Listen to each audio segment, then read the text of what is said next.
Malayalam cinema जगत इन दिनों खूब चर्चाओं में है। दरअसल वहां की कई अभिनेत्रियों ने कई अभिनेताओं और निर्देशकों पर यौन उत्पीड़न के आरोप लगाए हैं। इन सब के बीच केरल कांग्रेस की नेता शीमी रोज बेल जोन ने भी कुछ ऐसे ही आरोप पार्टी को लेकर लगाए हैं। उन्होंने कहा कि पार्टी में भी कास्टिंग काउच जैसी स्थितियां हैं। उनकी इस टिप्पणी के बाद वहां सियासी सरगर्मी बढ़ गई है। इतना ही नहीं, प्रदेश इकाई के शीर्ष नेतृत्व ने इसे लेकर शीमी रोज के खिलाफ कार्रवाई करते हुए उन्हें पार्टी से निष्कासित कर दिया है। कांग्रेस की केरल इकाई ने रविवार 1 अगस्त को महिला पार्टी नेताओं के खिलाफ की गई टिप्पणी के लिए एआईसीसी सदस्य शीमी रोजबेल जोन को पार्टी की प्राथमिक सदस्यता से निष्कासित कर दिया।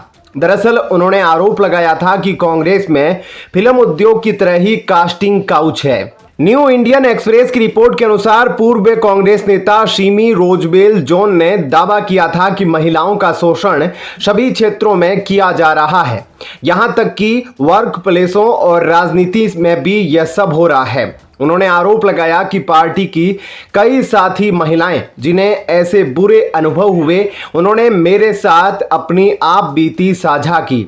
हालांकि अब निष्कासित नेता ने दावा किया है कि उन्होंने हमेशा उन्हें नेताओं से मिलने के लिए अकेले न जाने की सलाह दी। केरल प्रदेश कांग्रेस समिति केपीसीसी ने पूर्व कांग्रेस नेता शीमी रोजबेल जोन को निष्कासित करते हुए कहा कि उनके आरोपों का उद्देश्य कांग्रेस आंदोलनों में लाखों महिला नेताओं और कार्यकर्ताओं को मानसिक रूप से परेशान करना और बदनाम करना था, जो कथित तौर पर राजनीतिक के विरोधियों के साथ मिली भगत थी। इस बीच अपने निष्कासन पर प्रतिक्रिया व्यक्त करते हुए पूर्व कांग्रेस नेता शीमी रोजबेल जोन ने कहा कि हाल ही में इस पार्टी के लिए लंबे समय से काम करने वाले एक व्यक्ति को निष्कासित कर दिया गया। इसका कारण यह था कि उसके शख्स ने सीपीआईएम के साथ साजिश रची थी, लेकिन कोई सबूत नहीं है। अगर उनके पास है तो उन्हें इसे सार्वजनिक करना चाहिए। महिला कांग्रेस की प्रदेश अध्यक्ष लतिका सुभाष ने मुझसे अपना दर्द बांटा था, जिसके बाद उन्हें भी निष्कासित कर दिया गया। आप कारण का अंदाजा लगा सकते हैं। शीमी रोजबेल जोन ने कहा कि जिन महिलाओं में गरिमा और गौरव है वह इस पार्टी में काम नहीं कर सकती। मुझे भी पार्टी से निकाल दिया गया। मैंने केवल एक गलती की थी कि मैं यहाँ की महिलाओं की आवाज़ बन गई। अगर मैंने सीपीआईएम के साथ साजिश रची तो उन्हें इसे साबित करना चाहिए। उन्होंने मुझ जैसी असहाय विधवा को कुचलने की कोशिश की। वीडी सतीशन किसी से नहीं डरते। मेरे साथ रहने वाले कई लोग अब कई पदों पर हैं। उन्होंने कहा कि मुझे अब सड़क पर चलने में डर लगता है। मेरे साथ कुछ भी हो सकता है। एर्नाकुलम से कांग्रेस नेता शीमी रोजबेल ने शनिवार 31 अगस्त को गंभीर आरोप लगाए थे, जिसमें उन्होंने कहा था कि कांग्रेस पार्टी के भीतर अवसर पाने के लिए महिला सदस्यों को अक्सर शोषण सहना पड़ता है। इस दौरान रोजबेल ने विपक्षी नेता वीडी सतीशन सहित कई कांग्रेस नेताओं के खिलाफ यौन उत्पीड़न के आरोप भी लगाए, जिसमें उन्होंने कहा कि केवल पुरुष नेताओं को प्रभावित करके ही महिलाएं महत्वपूर्ण पदों पर पहुंच सकती है। अक्सर प्रतिभा और अनुभव की जरूरतों को दरकिनार कर दिया जाता है। फिलहाल इस खबर में इतना ही। आगे की अपडेट के लिए बने रहिए लाइव टीवी न्यूज के साथ। धन्यवाद। जय हिंद। असम के दिग्गज नेता रिपुन बोरा ने पश्चिमी बंगाल की मुख्यमंत्री ममता बनर्जी को बड़ा झटका दिया है। असम के तृणमूल कांग्रेस अध्यक्ष रिपुन बोरा ने पार्टी से इस्तीफा दे दिया। टीएमसी के राष्ट्रीय महासचिव अभिषेक बनर्जी को उन्होंने पत्र लिखा है। इसमें रिपुन बोरा ने कहा, असम टीएमसी में काफी संभावनाएं हैं। पश्चिमी बंगाल में टीएमसी को क्षेत्रीय पार्टी मानने की धारणा सहित कई मुद्दों ने हमारी प्रगति में बाधा डाली है। इस धारणा का मुकाबला करने के लिए हमने कई सुझाव दिए, लेकिन कुछ नहीं हुआ। वहीं पश्चिमी बंगाल की मुख्यमंत्री ममता बनर्जी के द्वारा दिए गए आपत्तिजनक बयान को लेकर पटना के गांधी मैदान थाने में लिखित शिकायत दर्ज कराई गई है। भाजपा युवा मोर्चा के प्रदेश प्रवक्ता कृष्ण सिंह कल्लू के द्वारा ममता बनर्जी के खिलाफ यह शिकायत की गई है। दरअसल पश्चिमी बंगाल के एक सार्वजनिक मंच से ममता बनर्जी ने यह बयान दिया था कि अगर बंगाल जलेगा तो देश, दिल्ली, असम, बिहार जलेगा। इसी को लेकर सुप्रीम कोर्ट के वरिष्ठ अधिवक्ता और सामाजिक कार्यकर्ता विनीत जिंदल ने ममता बनर्जी के खिलाफ दिल्ली में केस दर्ज कराया है। विनीत जिंदल ने बड़ा बयान देते हुए कहा कि बंगाल के मुख्यमंत्री ममता बनर्जी ने कल टीएमसी छात्र संगठन के लोगों को संबोधित करते हुए लोगों को उकसाने और भड़काने वाली बातें कही। उन्होंने अपने भाषण के दौरान यह कहा कि यदि बंगाल जलेगा तो देश के और भी राज्य जलेंगे, दिल्ली भी जलेगी। कुछ राज्यों के उन्होंने नाम भी लिए। ममता बनर्जी के उस भाषण और वक्तव्य को सुनने के बाद उनकी मंशा सही नहीं लगती। मेरा मानना है कि संवैधानिक और कानूनी रूप से इस तरह की बातें करना एक कानूनन अपराध है। इन सब को देखते हुए लग रहा है कि ममता बनर्जी को अब जेल भेजने की तैयारी शुरू कर दी गई है। इन सब से अलग अब केंद्रीय महिला एवं बाल विकास मंत्री अन्नपूर्णा देवी ने पश्चिमी बंगाल की मुख्यमंत्री ममता बनर्जी के दूसरे पत्र का कड़ा जवाब दिया है, जिसमें बलात्कार और हत्या जैसे जघन्य अपराधों पर सख्त कानून और अनुकरणीय सजा की मांग की गई। अन्नपूर्णा देवी ने अपने बयान में कहा, पश्चिमी बंगाल में fast track special court FTSC और विशेष पॉक्सो कोर्ट की स्थिति के बारे में आपके पत्र में दी गई जानकारी के संबंध में मैं यह उल्लेख करना चाहूंगी कि कलकत्ता उच्च न्यायालय से प्राप्त जानकारी के अनुसार पश्चिमी बंगाल ने 88 फास्ट ट्रैक कोर्ट FTC स्थापित किए हैं, जो केंद्र सरकार की योजना के तहत आने वाले फास्ट ट्रैक स्पेशल कोर्ट के सम्मान नहीं है। दरअसल प्रधानमंत्री नरेंद्र मोदी को संबोधित अपने दूसरे पत्र में ममता बनर्जी ने बलात्कार और हत्या के मामलों में समयबद्ध निपटान के लिए अनिवार्य प्रावधान की मांग की थी। ये दोनों पत्र कोलकाता के आरजी कर मेडिकल कॉलेज और अस्पताल में एक जूनियर डॉक्टर के बलात्कार और हत्या की CBI जांच के बीच सामने आए हैं। दूसरी तरफ पश्चिमी बंगाल के भाजपा शहर प्रभारी अमित मालवीय ने भी ममता बनर्जी पर इस मुद्दे को लेकर हमला बोला है। उन्होंने एक्स पर एक पोस्ट में कहा, यह ममता बनर्जी का दायित्व है कि वे बताए कि पश्चिमी बंगाल सरकार ने महिलाओं और लड़कियों की सुरक्षा के लिए मौजूद सख्त नियमों और विनियमनों को लागू करने के लिए क्या कुछ नहीं किया है। पत्र लिखना बंद करें, सवालों का जवाब दे, आप जवाब दे हैं। फिलहाल इस खबर में इतना ही। आगे की अपडेट के लिए बने रहिए लाइव टीवी न्यूज के साथ। धन्यवाद। जय हिंद। अमानतुल्लाह खान को ईडी गिरफ्तार करने उनके घर पहुंची। ईडी की गिरफ्तारी के डर से गेट तक नहीं खोला। अब ये तो अल्लाह के अलावा किसी से नहीं डरते, लेकिन आज ईडी से डर गए। आम आदमी पार्टी के विधायक अमानतुल्लाह खान की मुश्किलें बढ़ गई हैं। ईडी की टीम ने आज सुबह उनके घर पर छापा मारा था। पूछताछ के बाद ईडी की टीम ने उन्हें घर से उठा लिया है और उन्हें लेकर जा रही है। दिल्ली वक्फ बोर्ड केस में ईडी ने अमानतुल्लाह खान को हिरासत में लिया है। सुबह से ही ईडी की अमानतुल्लाह खान के घर पर रेड जारी थी। अमानतुल्लाह खान पर मनी लॉन्ड्रिंग के आरोप हैं।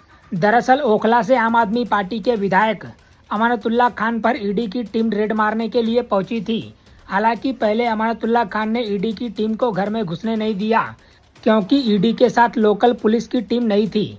फिर लोकल पुलिस को बुलाया गया। पुलिस की टीम ने आकर अमानतुल्लाह खान का गेट खुलवाया, जिसके बाद ईडी की टीम घर में दाखिल हुई और जांच शुरू की। किस मामले में हुए गिरफ्तार?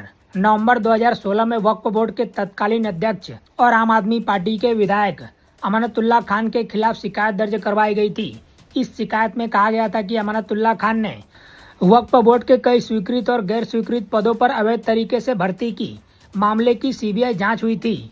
इसमें यह बात सामने आई थी कि अमानतुल्लाह खान ने जानबूझकर नियमों की अनदेखी की और मनमानी तरीके से अपने चहेतों की नियुक्ति की। मामला सामने आने के बाद CBI ने केस दर्ज किया। CBI के बाद इस मामले में मनी लॉन्ड्रिंग केस की जांच के लिए ईडी ने भी केस दर्ज कर लिया। सितंबर 2022 में इस घोटाले की जांच के दौरान एंटी करप्शन ब्यूरो ACB को कैसर इमाम सिद्दीकी उर्फ लड्डन के घर से डायरी मिली। कैसर को अमानतुल्लाह खान का करीबी माना जाता है। ACB के मुताबिक इस डायरी में अमानतुल्लाह खान के खिलाफ कई अहम सबूत हो सकते हैं। ACB का शक था कि अमानतुल्लाह खान ने करोड़ों रुपए हवाला के जरिए दुबई भेजे थे। इसके बाद ईडी ने 10 अक्टूबर 2023 को दिल्ली के 5 ठिकाने पर छापा मारा था। इसी साल अप्रैल में ईडी ने अमानतुल्लाह खान से 13 घंटे तक पूछताछ की थी। जांच एजेंसी ने दावा किया था कि अमानतुल्लाह खान ने दिल्ली वक्फ बोर्ड के अध्यक्ष पद पर रहते हुए कई काली कमाई की है। इस अवैध कमाई का इस्तेमाल अपने करीबियों के जरिए रियल एस्टेट में किया। ईडी का आरोप है कि अध्यक्ष रहते अमानतुल्लाह खान ने 100 करोड़ रुपए की वक्फ संपत्तियों को अवैध रूप से लीज पर दिया और वक्फ बोर्ड में 32 संविदा कर्मचारियों को नियुक्त किया। जांच एजेंसियों ने अमानतुल्लाह खान पर वक्फ के फंड का गलत इस्तेमाल करने का भी आरोप लगाया है। फिलहाल इस खबर में इतना ही। बाकी अपडेट के लिए बने रहिए लाइव टीवी न्यूज के साथ। जननायक जनता पार्टी जेजेपी के विधायक देवेंद्र सिंह बबली सोमवार को बीजेपी में शामिल हो गए। उनके साथ सुनील सांगवान ने भी बीजेपी का दामन थाम लिया। बबली ने बीजेपी का दामन थामने के बाद कहा, हरियाणा में बीजेपी की लहर है, लोग बीजेपी की सरकार बनाने के लिए आतुर हैं। टोहाना सीट से विधायक बबली ने जेजेपी से इस्तीफा देने के बाद कांग्रेस नेताओं से भी मुलाकात की थी। हालांकि टिकट को लेकर बात नहीं बनने पर उन्होंने रुख बदल लिया। पिछले चुनाव में देवेंद्र सिंह बबली ने बीजेपी के पूर्व प्रदेश अध्यक्ष सुभाष बराला को 50,000 वोटों से हराया था।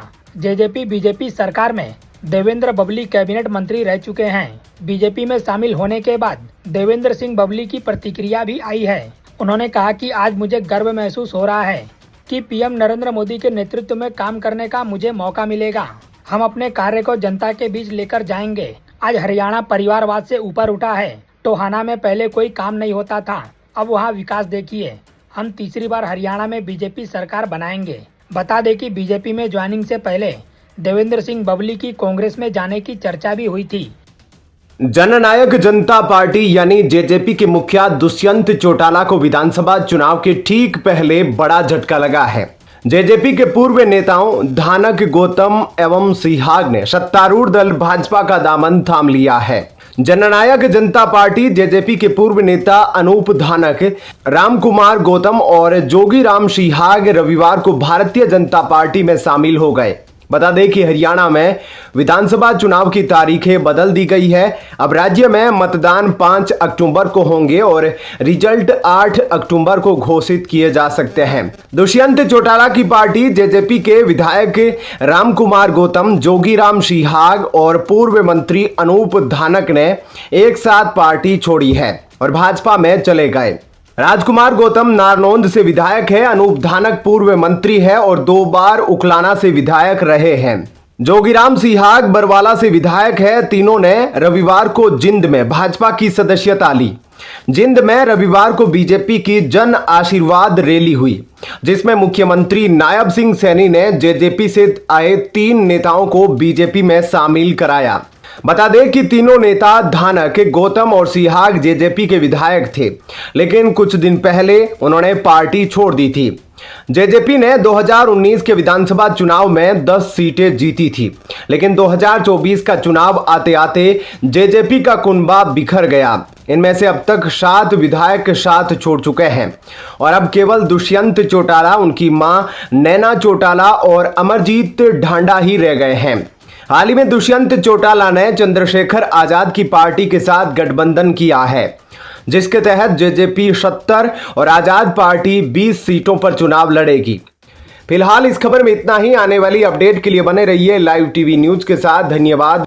दिल्ली की एक सत्र अदालत ने जमीन अतिक्रमण मामले में 6 महीने की कैद की सजा सुनाने वाली मजिस्ट्रेट अदालत के 2018 के फैसले के खिलाफ कांग्रेस के पूर्व विधायक आसिफ मोहम्मद खान की अपील खारिज कर दी।